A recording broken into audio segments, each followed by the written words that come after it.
Hi, everybody. Today we're going to be taking a look at the game Point Salad. Now, Point Salad is a game that has over 100 different ways you can score.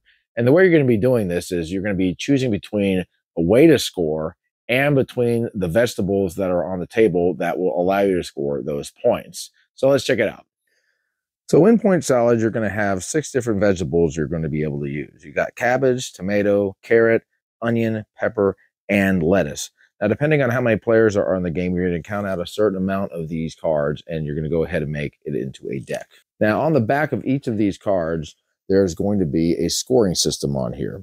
And what you're going to be doing in the game is you're going to be picking out from the vegetables or from the back of the card, which is going to have the scoring system. And what you're trying to do is you're trying to collect these different vegetables in order to try to score points. Now, in some cards, there's going to be vegetables that can score negative points. So you're going to try to avoid those.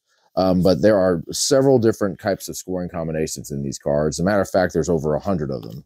Here's some. 5 veggie all types with at least 3. Most carrots gets 10.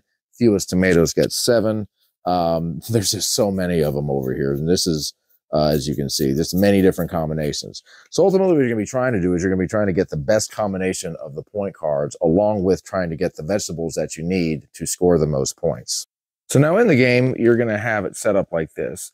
You'll have your deck of cards, and you're going to split it up into 3 even piles, and then you're going to go ahead and deal 2 rows of vegetables out. So here are your choices.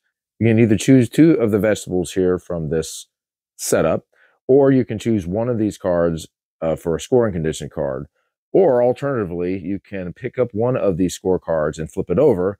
It'll have the symbol as to what is there, and then you can choose that. So for example, let's just say I decide, okay, I'm going to go ahead and choose 2 of the carrot cards. I'll set those aside, and then you will go ahead and deal out the cards in the columns that they're at. So let's say it's my turn again. I'm like, okay, this is a pretty good combination. Cabbage, tomato, peppers. I'll go ahead and pick this up. So now I've got a scoring condition card over here. And let's just say it's my turn again. Let's just say I'm playing solitaire.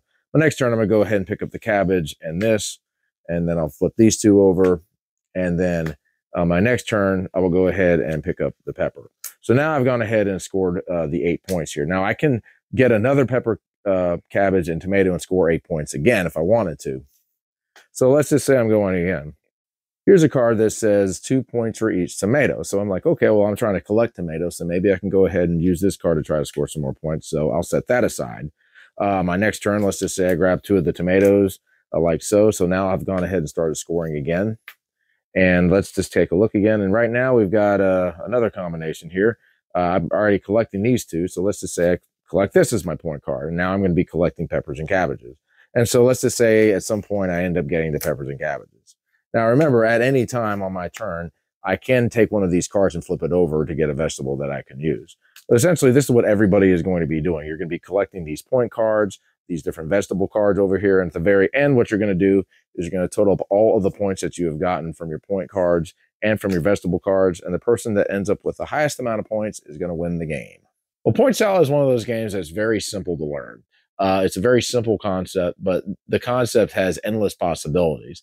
When I have played this game, it's pretty amazing to me how you're constantly thinking, which vegetables should I go for? Should I try to go for any vegetables? What is my opponent trying to do? And then you're looking at the scoring combinations and trying to manipulate the best way to get the most amount of points by combining the scoring combinations. But sometimes you may have to go another route because somebody else is doing it. So this game is great. It's really easy to learn, really easy to teach. And it's just a fun game. I've always enjoyed playing this game. When you have games like this where it's a very simple concept, but it requires you to think and you're trying to figure out the best way to go about things, and you've got several different ways you can go, to me, that's a good game. And Point Salad, to me, is a really, really good game. And I would recommend it to anybody personally, just because it's got over 100 different ways to score. You've got to manipulate your cards. You got to manipulate the ways you want to score. You got to keep your eyes on your opponents and what they're doing. And you kind of have to card count a little bit too, because if you need like peppers and somebody else is collecting peppers, you may have to try to go a different direction. But it's a great game. All right, guys, that's my review of Point Salad. We'll catch you later. Keep on gaming.